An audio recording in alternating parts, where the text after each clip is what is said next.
Use times tables to work out multiplications involving decimals.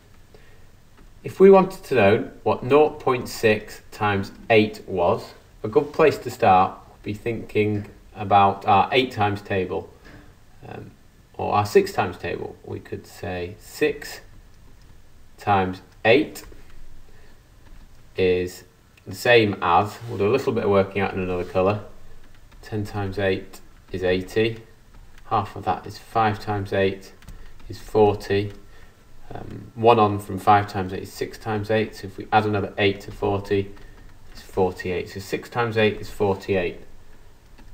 That's not quite what we're doing there, we're doing 0.6 times 8, so how could we do that? Well, we've got no units here, and we've got 1/10, and then we've just got 8 units over here.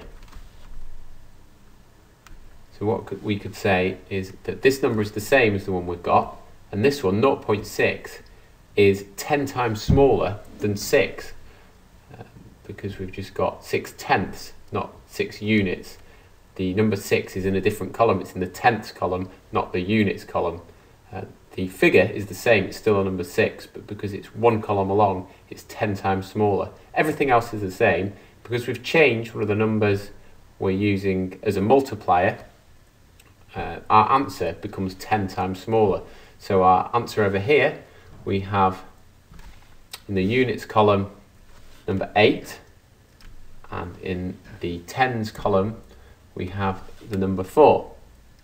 So our 8 moves out of the units column into the tenths column, and the 4 moves out of the tens column into the units column. So because we know that 6 times 8 is 48, we can also say that 0.6 times 8 is 4.8.